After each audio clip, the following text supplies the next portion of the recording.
The Sports Source is brought to you by Fast Frame, with exciting Vol sports prints now available. This is The Sports Source, presented by Bill Hotz and Associates, and by Renewal by Andersen, with your host, John Pennington. Good Sunday morning and welcome into The Sports Source, today presented by Renewal by Andersen. Happy to have you with us. Tennessee football officially gets underway this week, so what we're going to talk about today is football, and football. We got tons of it, all UT football, including a big announcement about next week's show, which I'll tell you in just a few minutes. We even have a first-timer on today's show. We've got a good packed house for you today.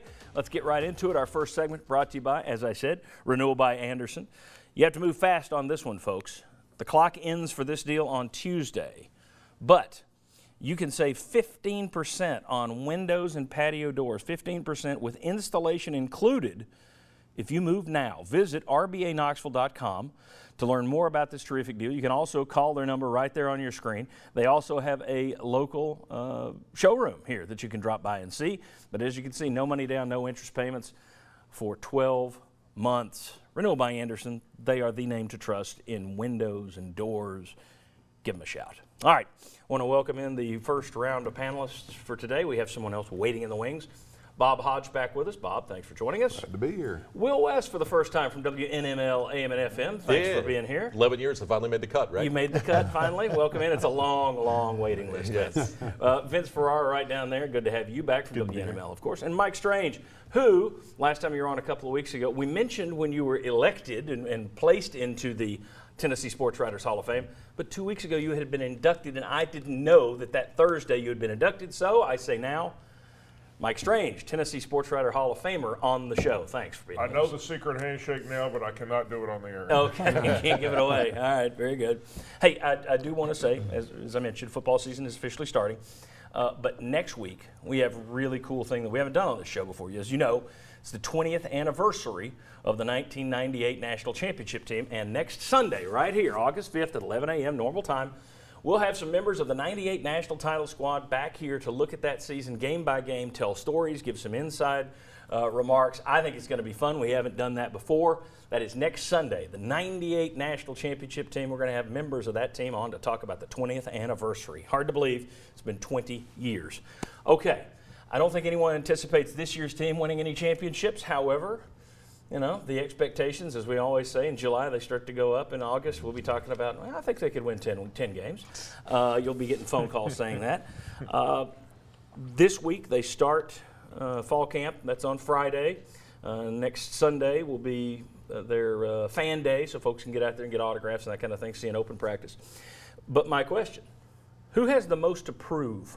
What player has the most to prove during fall camp? I think we're obviously going to start with the quarterbacks, but we can go beyond that. What players stand out as guys who have to prove something? And let's start with the quarterbacks. Whoever wants to jump on that.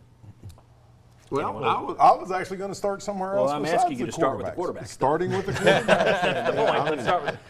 I think it's obviously Guarantano, and if it was me, and I'm a Tennessee fan, I want it to be Guarantano as my quarterback because it solves the question for 2 years after that.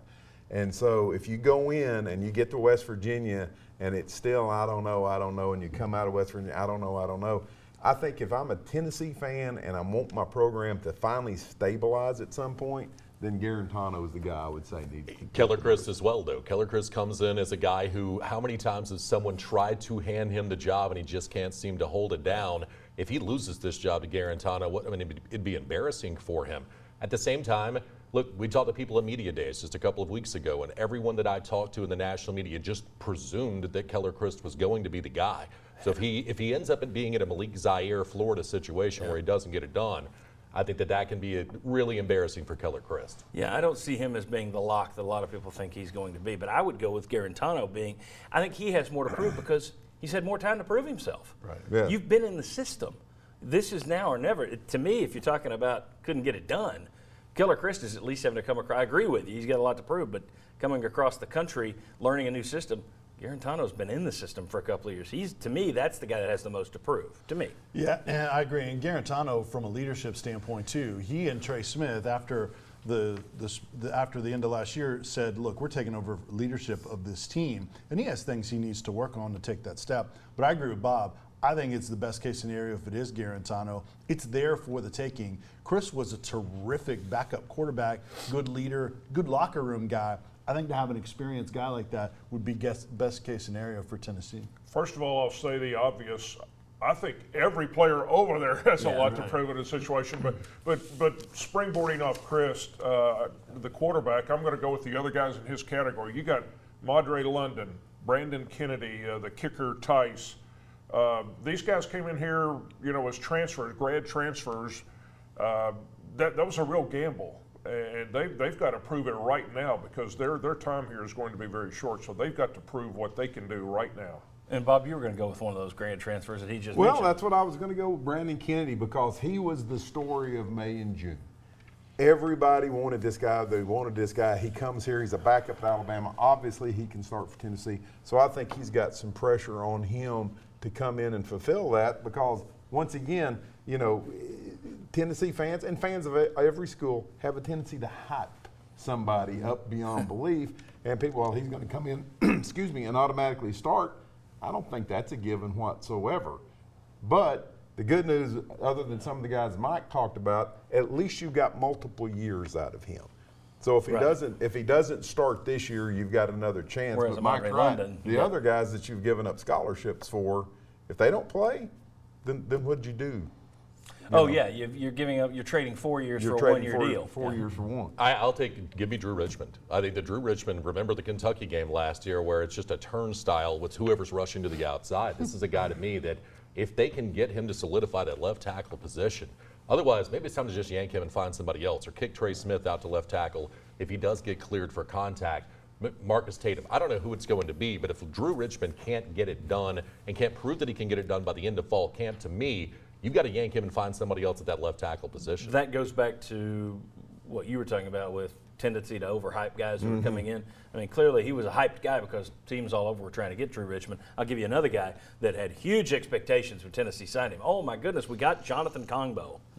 There's a guy that's got something to prove. They moved him back to stand-up linebacker. He's going to be in charge of generating a pass rush, which was non-existent last year. Is Kongbo going to live up to the hype from when he came here? To me, that's a guy with a huge amount to prove this fall. Yeah, I would put him in that category of guys that I would trust that would do that. I think he's going to be situational. I think they're just going to put him in pass rush situations as opposed to being an every down back. But two guys that come to mind outside of the quarterbacks to me are two veterans. One is Darren Kirkland Jr. He almost left. He started to leave and then was talked back in. He's a talented guy, but hadn't been able to stay healthy. The other one was Juwan Jennings, who was allowed back onto this team, can really help that wide receiver position. I think those are two guys with a lot to prove. And Jeremy Pruitt has said he's done everything he's asked so far. Right. But he needs to continue that through fall camp, obviously. Right. Mike, you want to close out with anything? Just the cornerbacks. I think I can look at most positions on the team and say, well, I feel like these are going to be the linebackers. These are going to be the receivers. I have no idea who's going to be the starting cornerback. I'll tell you a guy that's a freshman that a lot of people are talking about over there is Alontae Taylor. When he came in, he looked good as wide receiver, and people were thinking, oh, he's going to be a receiver. Then they moved him to corner, and they said, well, we'll move him back. What does Alontae Taylor do this fall, and where does he wind up? Alontae Taylor is one of those guys that has a lot to prove this fall for a young guy. All right, when we come back, let's look forward a little bit. Now, we got some fill-in-the-blank questions coming about coordinators, about which will be the biggest win this team can record this year, etc. But next, we're going to fast forward 4 weeks. What will be the biggest story about UT as we head into game week for West Virginia? So we're going to predict what happens in fall camp. That's next. Come on back on the Sports Source.